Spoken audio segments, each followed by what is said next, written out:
I've recently been working some wooden clamps that have threads and different sizes. I've built 3 different sizes here of wooden clamps, and I have many of these things, and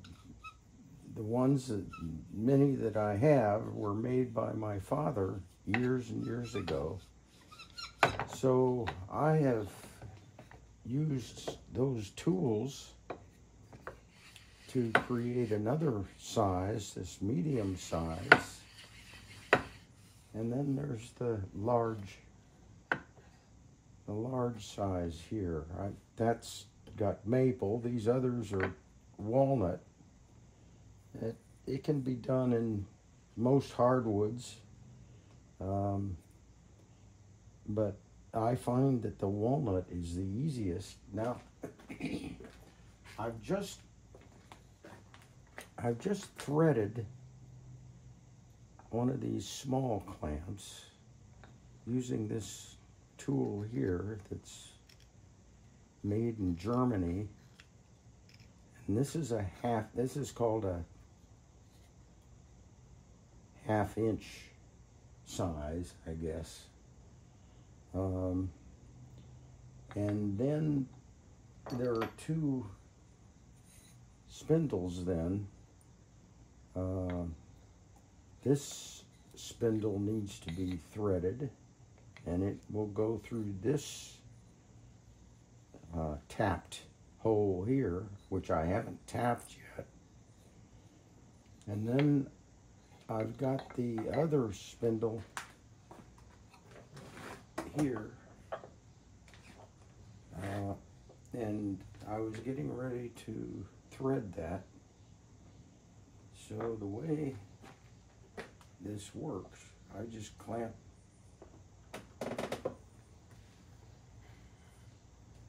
it down in this vise, and this is the threading tool,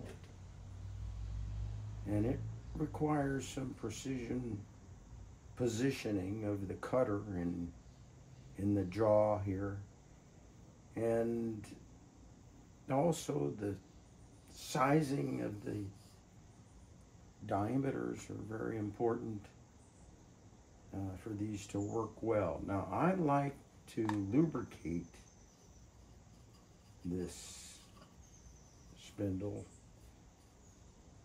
with some of this oil finish, penetrating oil, and then I just get it down on the top there and get it started.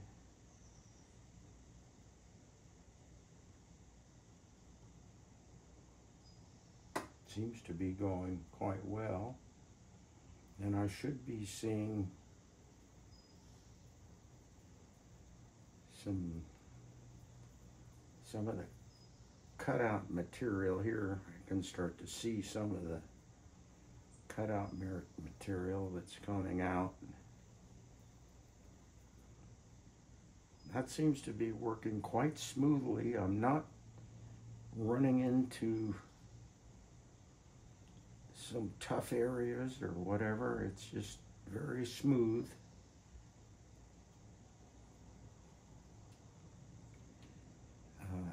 If I do hit a bad area, sometimes I'll back up and then restart. But when it works like this, I just keep going.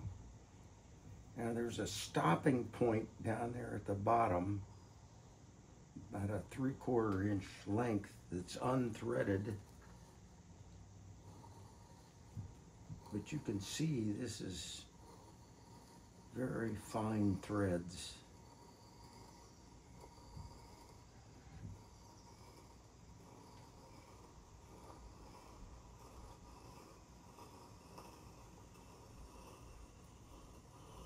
And I can go pretty fast with this.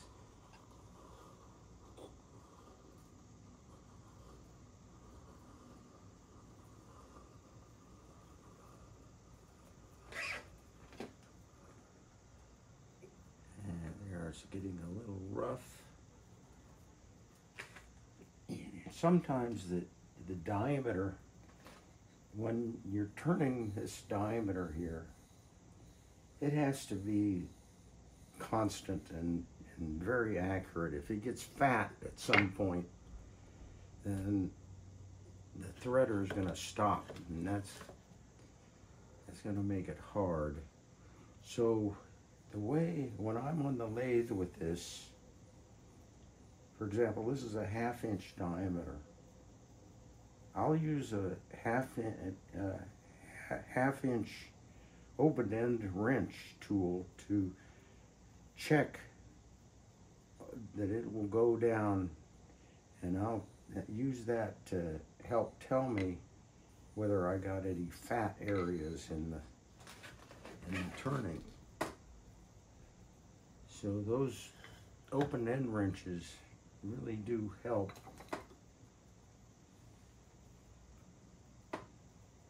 Now I'm getting close to the end here, and I can tell that my turning was a little bit fat.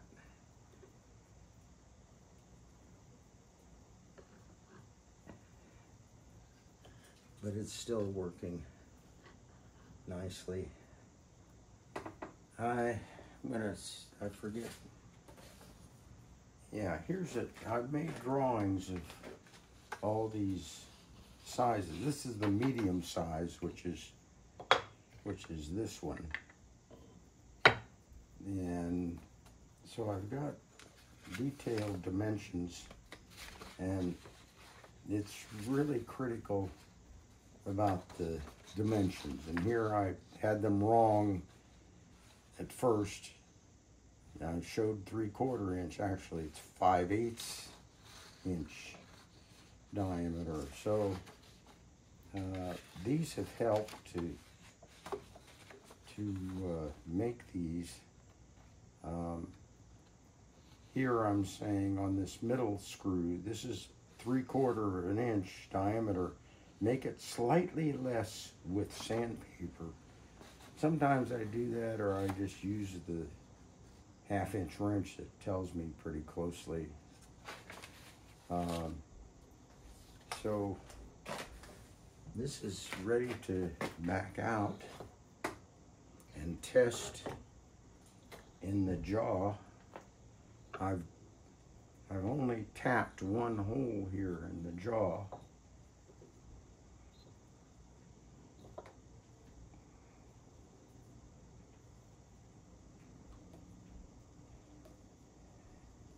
And that's for the upper spindle. I think the part that I'm turning is actually the lower spindle.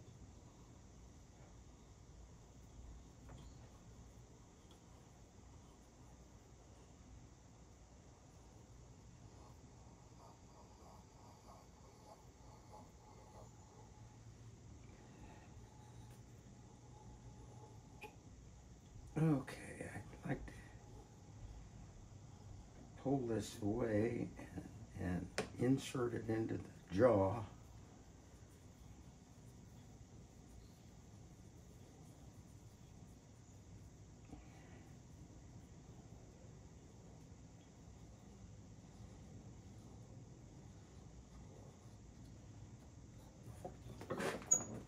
Okay, there you have it.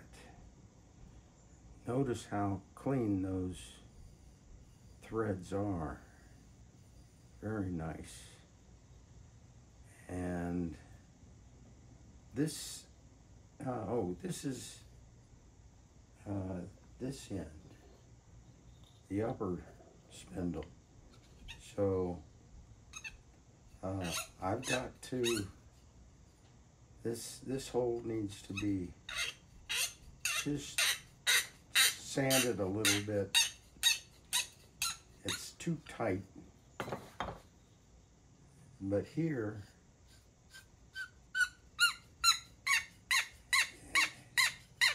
yeah, it's a little bit tight. But it's,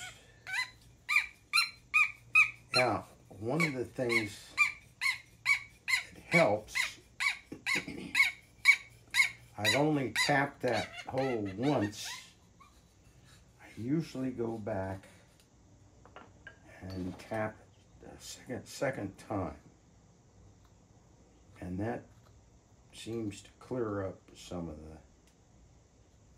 the issue. So when you tap this,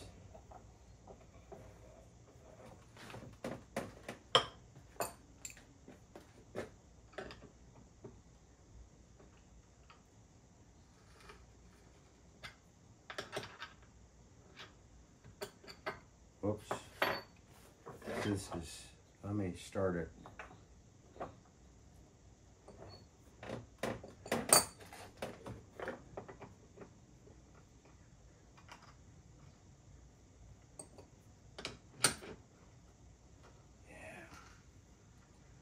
Yeah, this is the second time of tapping, and that should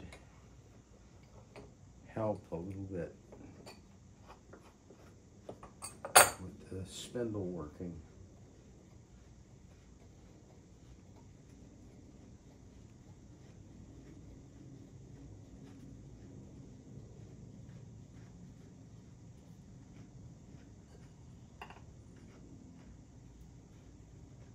These tools I bought from Germany, and they're still, they've been in operation for a long time.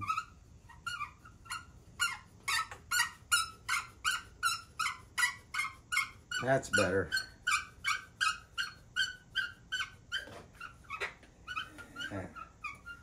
And usually I will take some paraffin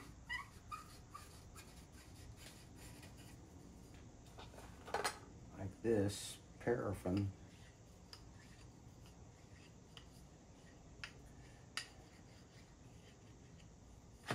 and